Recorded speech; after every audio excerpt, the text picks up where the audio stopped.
Hey, it's Shabes, and welcome to another edition of AniTube Digest, where we go over the best and not so best anime YouTube videos to come out this week from the 26th of April to the 2nd of May. It's May already. I have a party to go to, and I didn't time manage myself properly, so this is going to be a bit of a rushed or speedy digest, if you don't mind.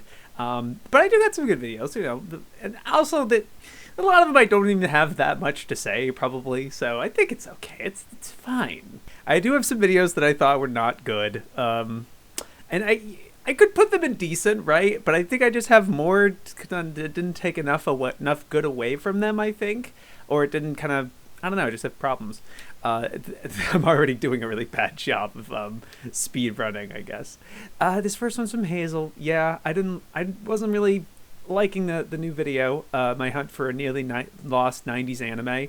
I don't think the pull of why she chose this particular title was enough, especially because she admits to towards the end, like she asked the question at the end and she's like, well, it's mid, and all she can come up with is like, I don't know, just I was interested and just had a thirst for it. And that's fine. You don't need to justify making a video or anything like that. I just didn't think it was that compelling, especially because it's barely anything to do with the OVA itself. Like, you just kind of she gives a kind of the summary or kind of like, you know, gist of it a few minutes in, and that's fine. I'm not needing it. But like the whole hour long was really just kind of the arduous, like, I spent so much time researching, guys, and kind of like while waiting for the things that she ordered.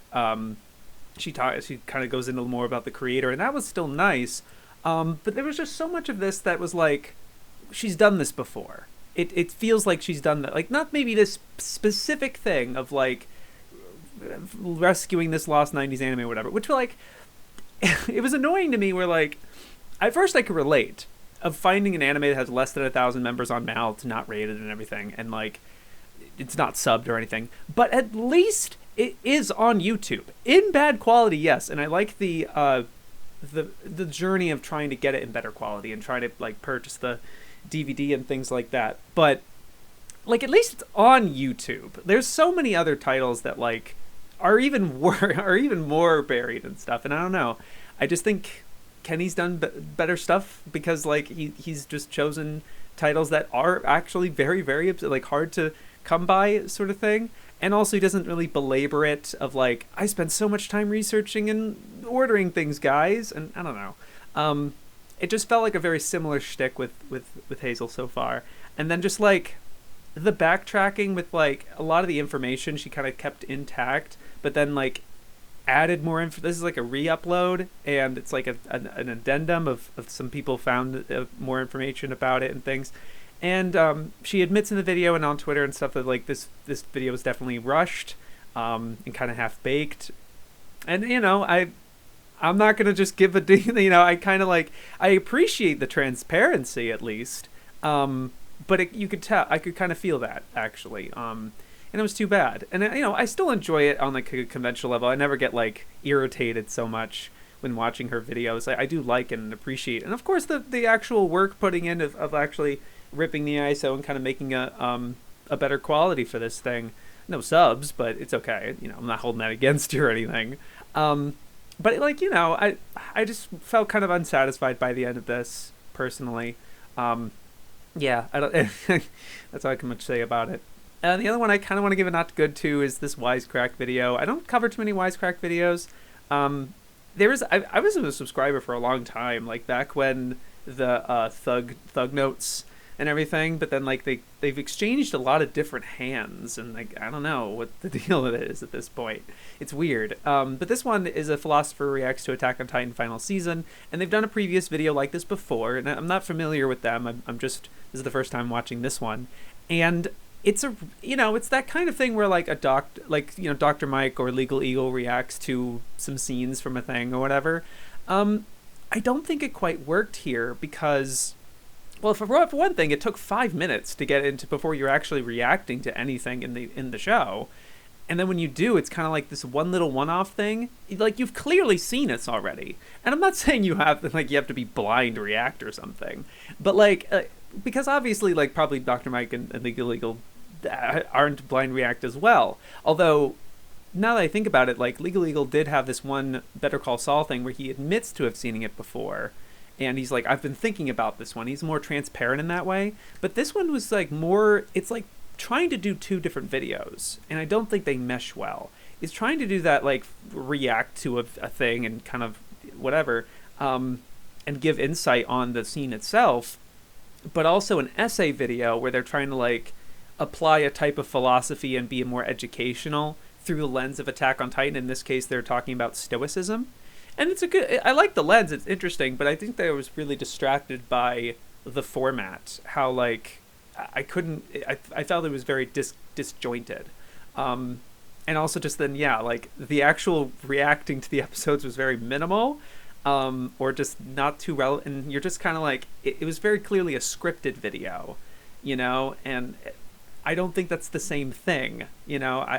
That's just not the vibe I like seeing in these kinds of videos. I enjoy these kinds of react videos personally, when like expert reacts to this sort of thing, and obviously they can have preparation and stuff. They're not, but I don't know.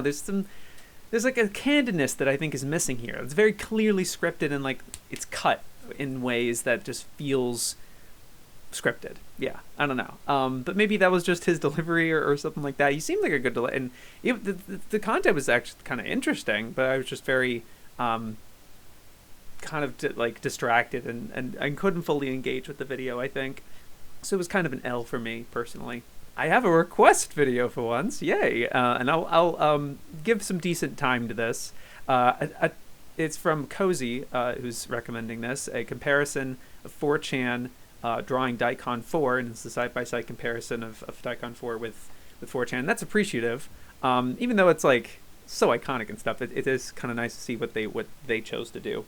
And this is definitely one where it would be great and spend more time going frame by frame. Like if you use like the the comment period when you pause a YouTube video and you click on the YouTube video, you can go frame by frame. This is definitely one of those vids that would warrant that a lot, because there's a lot of stuff that like goes by really quick in an instant. It's great rewatch material too. The comments have mentioned this, but I really liked how as referential it is in the 80s, the original Daikon 4, they're using a lot of current day references, and I couldn't. The upload of this is 2020, I believe, and in terms of like the material being like referenced, actually 2017. Wow, 2017 for this particular upload, and I think that checks, because I think the latest reference I can remember seeing was Girls Last Tour. Like that was a fairly recent reference. I'm like, you know, all things considered, but like yeah. I liked that it actually felt very like kind of contemporary in a way, and it was also had a lot of variety too. It wasn't just anime. It's a lot of other stuff and memes and things like that. It was really nice. You know, one thing I did see Strongest Man Kurosawa referenced in there, and there's a lot of that stuff where like I appreciate the taste, I guess, and the different art styles and stuff. It was also a variety of effort too.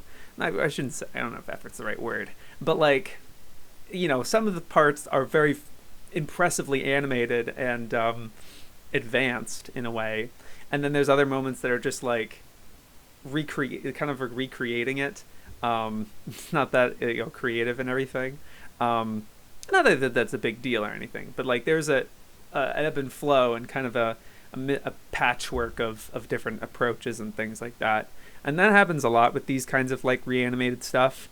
But this with Draws Daikon 4, it reminds me a lot. I think initially I was going into this kind of like, you know how like they, I guess Reddit or something, or probably 4chan has redrawn certain anime OPs in like MS Paint and things like that. This doesn't feel definitely like a more advanced thing, like a redraw, like a reanimation type of thing, like the Rehydrated movie that just got blocked by Paramount. That's been going around. It's not like at that level, but it's also not like the kind of shitpost MS Paint thing. It's kind of this nice middle ground, and I appreciate that. Yeah, I do like it. It's pretty cool. Thank you for recommending that. It was neat. All right, now for some videos I thought were decent. They're pretty good. And this one is from pascuagon. I don't think I've covered a video from him. He's a geographer. I did see the like an initial video, like the first one he did. And now he's just kind of like going arc by arc. He's like, "Oh, they're popular, and I love One Piece. Let's just do all the arcs." And I'm like, okay. It seems to be doing kind of sequential order. And he's like, "I'm going to be covering Arlong next, so be sure to subscribe and do it. Play in the game. Yeah, that's how you play the game. Yeah." But he's covering Baratier here, and I wanted to cover it because it came up and I thought it was interesting. Geographer explains the mind-blowing world of One Piece, and he hypes it a lot at the beginning of those, like, it really represents when he's Oda's really starting to play with the world and expand it a lot. But then, like, he kind of only had 2 points, which was just like it doesn't totally. He kind of contradicts the world, because at this point in the story, Oda had not addressed the calm belt, or like the fact that, like, these pirates, the villains, Don Krieg and everything, and Mihawk, who chased them, came from the Grand Line, and they're escaping from the Grand Line. But it doesn't make sense why they would be in East Blue, based on how the Grand Line works, where it's very linear, and like the way the currents and stuff, where you can only navigate it a certain way, and the calm belt and stuff like that. Like, it doesn't quite make sense and stuff like that. And like, I don't think it's so much of like Oda I guess in a way, but it's sort of like he hadn't gotten to and developed that thing on the Grand Line yet. And I think ultimately the structure of it is very appealing as an audience member, and like enticing and fun. So it's fine if it doesn't quite matter. It's like, yeah, they found a way. They got washed up in the storm or something, and they somehow made it over. Like, whatever. It doesn't make too much of a difference. Then the other point he made was how, like, these restaurants didn't necessarily exist in the real world, but they exist in the real world, and to the extent of, like, they're docked at certain places, and there are boat restaurants, and yeah, that's definitely the case. And that's what Oda bases it off. But in terms of, like, one that's roaming around and traveling and stuff, there's no, like, real world equivalent, but he does give a kind of one equivalent in, like, in real world geography of, like, there's this one island next to Madagascar that a lot of sailors, before the Suez Canal was connected or something, like, they would stop there, and that was very much a Baratier of sorts and stuff like that. But like, for like a 12-minute video, I thought it was going to have a little more packed information, and I'm not feeling, when I think about it, it's like, yeah, there really wasn't too much that was missing, because this arc really just takes place at this restaurant, and there isn't too much in terms of the geography and the world that's happening. It's much more of a intimate, more character-centric thing in this particular arc. So it makes sense that he only had that much to say, but it was just like, I feel he was hyping it a lot, and then he spent so much time on this, like, hypothetical scenario of, like, if you had this restaurant and stuff, and here's the point on Earth where it's the longest distance between any mainland or something. It's this one island, like, I forget the name of it. But, like, he spent a lot of time on that, I think, but it was okay. It was kind of interesting. But I really like his presence on camera a lot, and I really like how polished the editing is in terms of the manga panels and stuff. It's really nice. Yeah, it's a good video. Another One Piece video I wanted to mention was Why I Love One Piece by Merphy Napier. I don't think I've covered a video from her yet. Or maybe I have. I don't remember. I remember being, like, subscribed once she started covering One Piece. She's more of like a booktuber, and then she just kind of started One Piece and stuff, and now she's reading Hunter x Hunter, I think. We got her. Yeah, But she's caught up. She recorded this video of, like, general themes, very non-spoilery. And unfortunately, I think because she went with the non-spoiler route, she wound up being very... it felt very generalized. It's still passionate, and, like, I like the reason she's stating, and it's worded very passionately and articulately, but it lacks a lot of concrete examples and evidence, I guess, and it ultimately kind of ends up feeling like you're just kind of gassing it up, right? And don't get me wrong, I love gassing up One Piece. It deserves it, But even just then, right? When it's just like, oh, it deserves it. Why? I think it's like showing, and she doesn't show anything on screen, and I get it, because it's One Piece. It's that way. I get it. Also, just more work in the way, because now she's able to put out these videos a lot more and easier, I suppose, if they don't have that much crazy editing going on. I get it. But yeah, I wound up just kind of feeling like it's a very, like, a lot of One Piece fans probably sound this way, and it's ultimately not that convincing. It just sounds that way to me because I feel like I've heard these exact things of how deep his themes are and how great the characters are and how funny the show is and things, the series is. Like, yeah,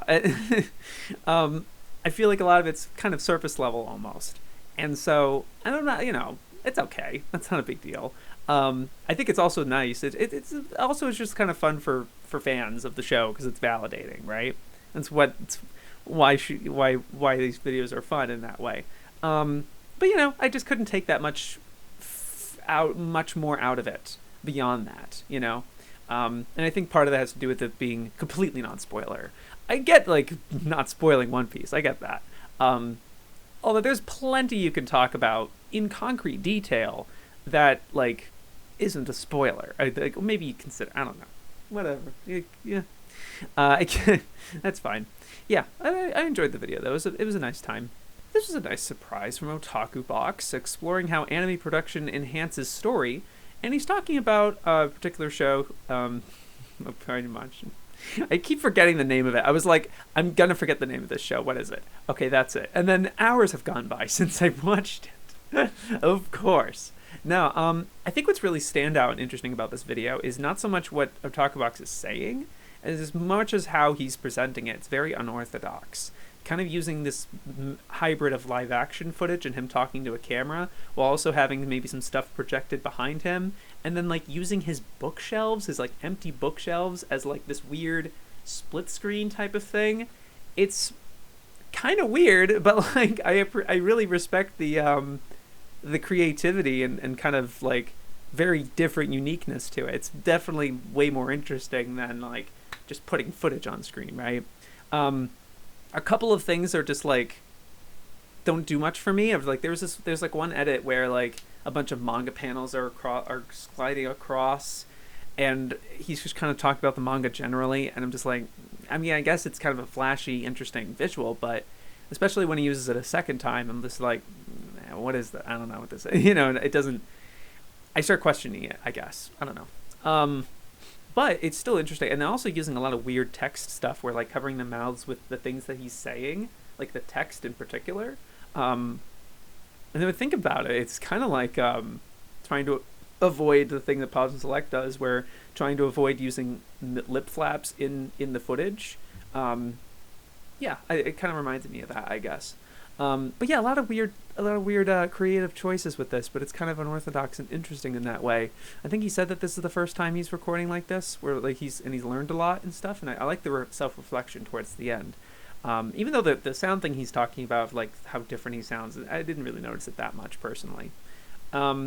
Yeah, I this was really interesting. I'm sorry I don't have anything concrete to what he's physically saying. I think the one point that sticks in my mind that I remember, I liked you talking about full animation and limited animation, referencing the anime machine, and then linking it to the character's tail as part of her and kind of using it as characterization. That's interesting. I like that. Other points sound good, but yeah, it is what it is for me. I think that I was just more, like, interested in how you were presenting it. Was kind of like, again, unorthodox. Sorry, I'm repeating myself a bunch. But yeah, I liked it.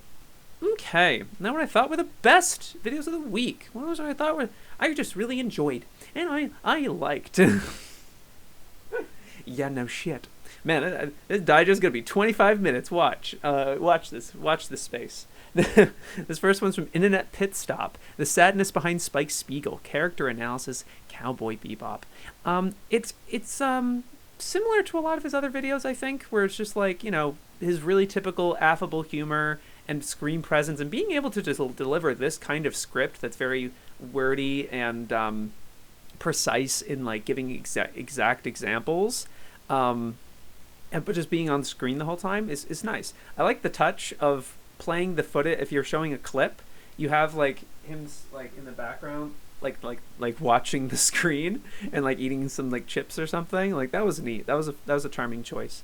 I just really like the vibes he has, and I think it's a good reading on Spike. Although when he says that like, yeah, like make your obligatory Cowboy Bebop video, it really did feel like a obligatory Cowboy Bebop video, because it was just another analysis of Spike, and like,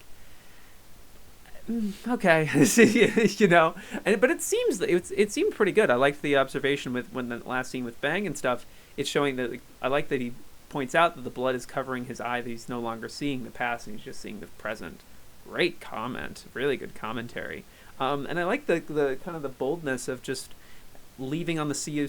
You're going to carry that weight screen and just talking, to the camera, like to the audience and stuff with that screen, and just being able to carry it on your own like that and not have to have anything going on screen is really awesome. I really liked that. So it was like a really good, strong landing, I think, and the rest of it's just pretty good. Yeah, and I enjoy watching these vids, man. They're good. They're a good time. You're really good at it. I'm gonna keep it up. It's a good job. Another very good MercuryFalcon video, the manga that inspired Yu-Gi-Oh! And for the record, I think he tweeted at one point that he's like, I wonder if people are going to get mad at me that I call him Pegasus Cawthor. I don't remember his... Because apparently like the dub, the Yu-Gi-Oh! Dub is Maximilian Pegasus, but he has a different name for the Japanese and stuff. And he does have a little commentary on the dub, but I like that he doesn't necessarily shit on it for the censorship shit. Although he does mention the censorship shit, but he's more talking just like, it actually kind of like downplays their characterization with like their relationship and stuff, and it just gives all the credit to Yami when it's supposed to be like, oh, it's together and stuff like that. But for the most part, he's focusing on a lot of different other inspirations and stuff, and so he's mentioning this one three eyes thing, not 3x3 eyes, like a different. I forgot the name of it. I had never heard of it before, but I thought it was interesting, and I like the parallels a lot. I just think the handling of the series with Yu-Gi-Oh!, where you're referencing the author a lot, you're referencing the manga a lot, as well as a mix of the anime. Your vocalization of like, I'm not going to talk so much about GX because it's unknown how much involvement Takahashi, or whatever the author's name, I think it's Takahashi, had with that series, and I appreciate the restraint in that way. And I also like the transparency of like, a lot of this is through conjecture and just kind of like best guesses. Like around this time, this had been coming out, and there's a lot of similarities in this way. But then the only confirmed influence that the author had with Yu-Gi-Oh! Was JoJo Part 3, interestingly. And you do go into that, just like, yeah, I could see where, like, it's notable that it's one of the earliest examples of a battle shonen that has a fight scene without any actual fighting, without any combat. And that, linking that is really interesting, as well as the younger brother. That section was great, especially because it has that connection with the author, like a direct kind of almost quote. But you even talk about Kaiji. I like the use of the Kaiji soundtrack and stuff. Heck yeah, that was really, really good. It's all really solid video. And, there's something about it that just kind of felt a little more, like, different. I don't know. I just feel like you're getting better and better with videos, and I don't know. I think it's good. It's feeling really good. It's really good. I shouldn't have called it. It was going to be 25 minutes. I'm an idiot. I'm not going to do it again. 30 minutes. Anyway, Scamboli Reviews with the King of Shonen. Much better thumbnail. Oh my god. The thumbnail when I first saw this kind of pissed me off. I'm just like, ugh, alright, whatever. And also just another Fullmetal Alchemist video. I'm not the biggest, like, okay. But like, there's moments in this video where I was like, damn, some of the transitions are really good, and like the clips, and stuff, and it just feels really snappy. In King of Shonen, he's referring to just like how Mal has been, crowned at the #1 for a decade and so. Now that's fair, but like, I just like that, this definitely had like the same conventional review format with like, you're talking about the music and then the story and then blah blah blah blah blah, but like, it's not regimented at all. It feels a lot more snappy and a lot more punchy and fun, not cynical about fucking anime at all. Like, you're just kind of focused purely on Brotherhood, and you're not even referencing the manga or O3 either. I like that you're just talking about Brotherhood and just how awesome it is, and kind of like you're having fun with it. You even like that AMV with like, did I tell you how cool the fights are? And you do this little AMV thing, like that's really awesome. That was awesome. It was just a really fun, cracky, I don't know, crackling. I don't know what it is. It just had an energy to it that I think it didn't feel like you were phoning it in, or just making content because you have to put content on, right? Because you're gonna be at that channel or something, right? It didn't feel like that. It just felt like you're kicking ass. I don't know. It was really cool. It's nice to see that for. Especially for a series like this, which has been talked about a lot, and I like the handling of a lot of the, some of the, like talking about, what is her name, the dog girl. I don't know. Yeah, whatever. But yeah, it was a good time. A really quick 10 minutes actually. Really really felt like it moved a lot. It was good. It's a good time. And yeah, the last video I want to talk about is I just really like this illdie podcast discussing anime and cartoons with my mom. And I'll just say that this was like, I always kind of come up, I always worry about this, or just like I don't always think it's always gonna come out really good. But I think illdie's particular approach, both just like conversationally with his mom and stuff, and like it I don't know, I feel like it could be a lot of uncomfortable stuff, but like I like the banter. I like his mom's commentary a lot, and being transparent, which is like, oh, I didn't like that, or things like that, right? It doesn't feel like she's putting on a performance very much, and Aldai's also just being really chill, and the whole time it's just like comfy and stuff.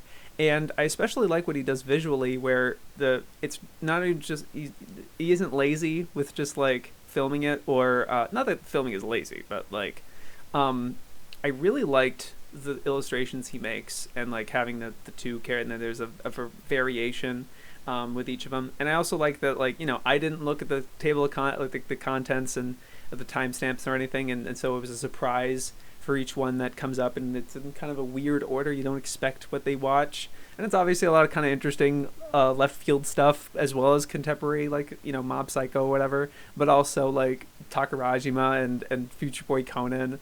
It's like shit like that. I was like, oh shit, okay, yeah.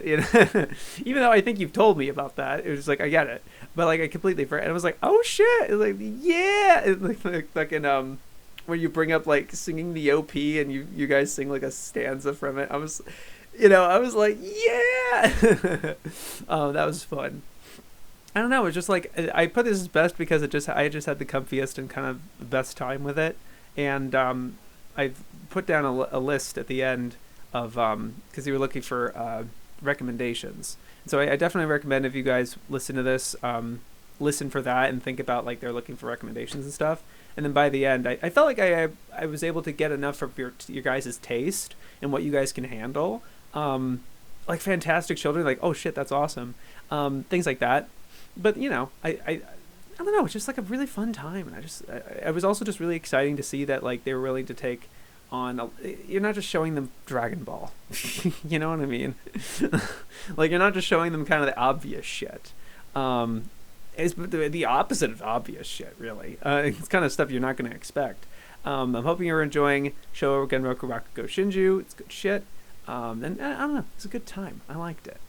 Less than 30 minutes. I don't know. Hey, thanks for watching this installment of AniTube Digest. Sorry it's too short, or short, not too short, but well, it is what it is.